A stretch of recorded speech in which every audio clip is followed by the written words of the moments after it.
탈당 상소원 규제 개선 헌법소원 선거 관련 언론 브리핑이 있었습니다. 존경하는 남양주 시민 여러분, 그리고 언론진 여러분, 저는 오래전부터 상소원 보호구역 규제가 합리성과 형평성을 잃은 채 힘없고 선량한 국민을 희생시키는 국가의 횡포라고 주장을 해왔습니다. 오늘 이 자리에 서 있는 저는 전 남양주 시장이자 지금은 조안면 주민의 한 사람으로서 그 무거운 책임감을 안고 또다시 이 자리에 섰습니다.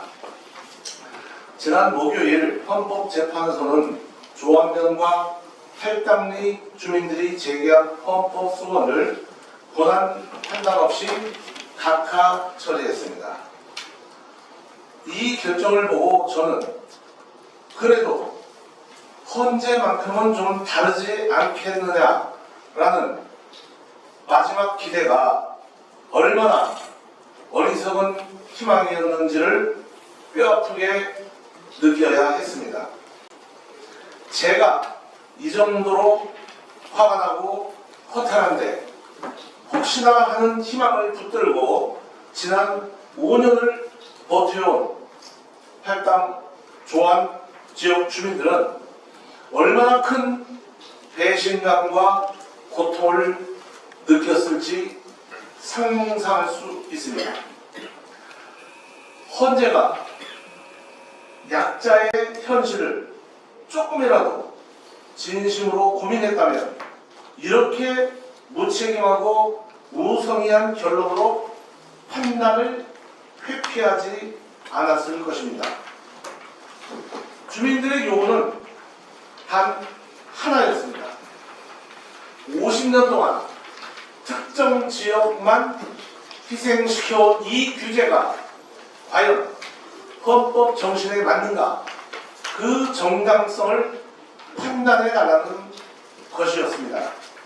그러나 헌재는 장기 전면 규제의 특별희생 여부, 포괄 위임 문제, 평등 비례성 위배, 지역 형평성, 기본권 침해와 같은 핵심 쟁점은 완전히 외면한 채 지자체는 기본권의 주체가 아니다, 청구인들이 청구 기간을 지키지 않았다는 말장난 같은 회피성 논리로 판단을 교모히 피해버렸습니다. 5년 동안 이 사건을 들고 있다가 아주 그럴듯한 형식 논리로 결론을 내렸지만 이것은 조안면 주민들의 또 다른 고통을 대한민국 헌재가 안겼다고 생각합니다. 집도 마음대로 고치지 못하고 생업도 할 수 없고 재산권도 미래에 대한 비전도 제한받아온 곳, 그곳이 바로 조안면이었습니다. 이 문제는 반드시 해결해야 할 국가적 과제입니다.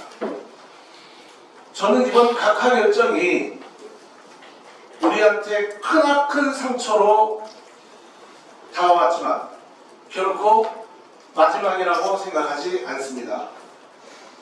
소수자와 약자를 보호한 것이 헌법이 지키고자 하는 가치이자 정신입니다.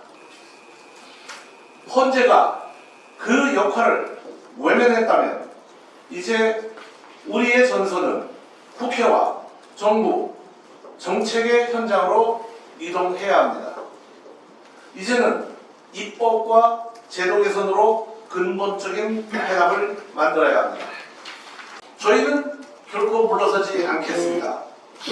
비겁한 결론 하나로 우리의 생존권을 포기할 수는 없습니다. 우리는 국민의 한 사람으로서 정당한 보호를 받을 때까지 이 싸움을 멈춰서는 안 됩니다. 시민 여러분, 우리는 오늘 또 한 번 국가로부터 철저하게 외면받았습니다. 그러나 그 어떤 것도 우리를 멈추게 할 수는 없습니다. 조합면과 팔다의 미래는 헌재가 결정하지 않습니다. 여러분의 의지와 우리의 행동이 결정합니다. 국가의 책임은 여전히 남아 있습니다. 규제 개선의 길도 열려 있습니다. 새로운 상수원 관리 체계는 반드시 만들어져야 합니다. 오늘 이 자리에 함께 해주신 우리 윤학준 위원장님, 조성대 의장님, 그리고 저희 세 사람은 이 불합리한 희생의 사슬을 반드시 끊어내겠습니다. 시민 여러분, 끝까지 함께 해주십시오. 우리의 싸움은 지금부터입니다. 감사합니다. 도시관만 고민하고 나올 수 있는 회피 논리 아니겠어요? 다만 이제 시가 헌재를 상대로 한 그 청구에 직접성 없다고 하니까 시가 앞으로 좀 노력해야 될 부분은 행정소송이나 또는 그 민사소송 또는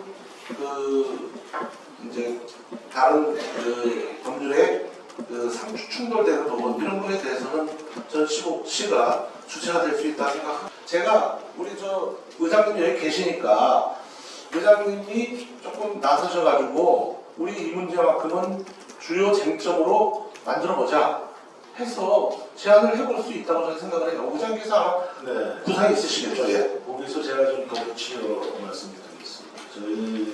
제가 이제 6개월 남은 의장님 6개월 남은 들어오시다 아시겠지만 저는 4년 동안 한 가지만 가지고 싸웠습니다.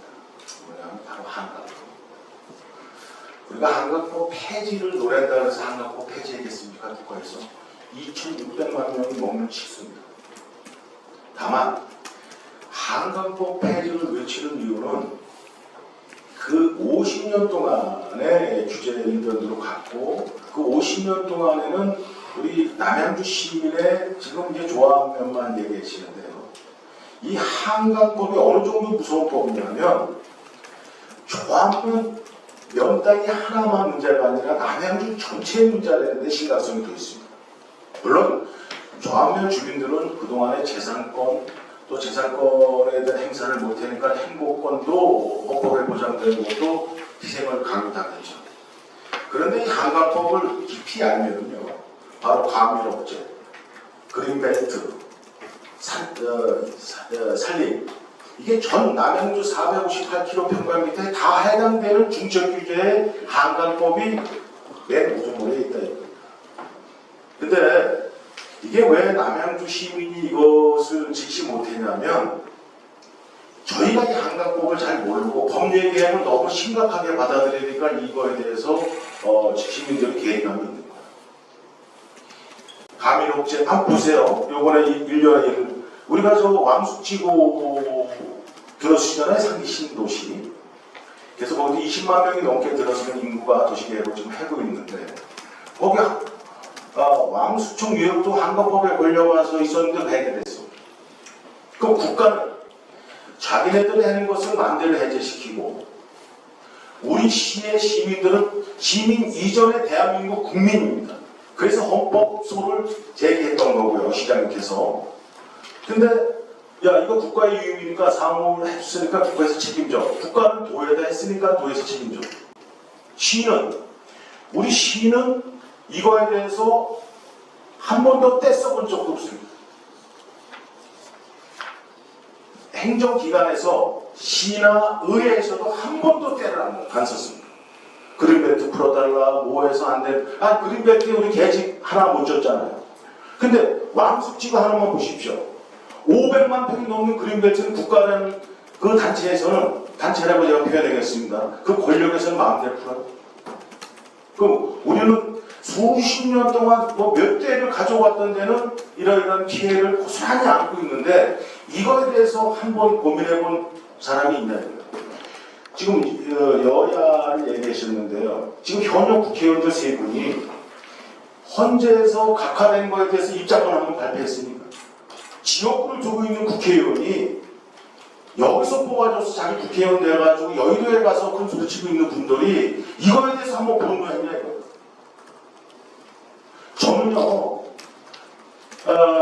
우리 21명 시의원님들한테도 제가 막 그 절개하는 목소리를 얘기했습니다. 이 한건법 이것만큼만은 우리가 21명이 여야 할 것 없이 똘똘 손잡고 가자. 그래서 7대 시군에서도 제가 회장직을 맡고 있지만 7대 시군에서 협의체를 만들어서 공동 대응하자. 그래서 여주에서도 이 학술 포럼도 하고 시민단체가 구성이 됐고요. 경기도에서도 전체가 좀 보이죠. 왜 제가 이 말씀을 드리냐면요. 50년 동안 기술이 발전했습니다. 근데 지금 그린벨트하고 기자님들도 잘 연결이 잘 안 될 거예요, 이해가. 이 물이 밀어오는 원천 소통 해가지고 이 개발을 제한하는 겁니다. 국가에서 이 하면 무서운 거는. 그래서 우리 남양주만 집가 손취액이 이건 제가 평가한 게 아니고 객관적 데이터에서 평가한 게 50년 동안 217조 원이라는 집가 손실이 있었습니다. 그 매년 9조 8천억이에요. 우리 예산이 2조 정도밖에 안 되는데 매년 우리가 가지고 있는 재산이 손실을 보는 게 집가만 9조 8천억입니다.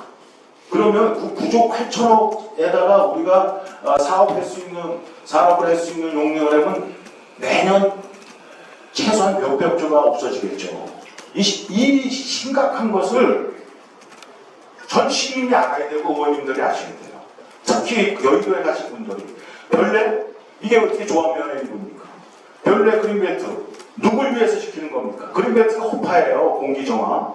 자, 물은 2,600만 명이 먹는 물이라서 우리는 감내해야 되고, 그리고 얘네들이 우리한테 주는 것은 얼마냐면 물부담급에서 우리의 집가 손실액의 0.75% 정도밖에 안 됩니다. 1%도 아니고 0.75%. 그런데 왜 시민들은 여기에 대해서 붕괴 정치를 하지 않냐고요? 왜? 왜냐면요 몰라서 그렇습니다. 언제를? 언제를?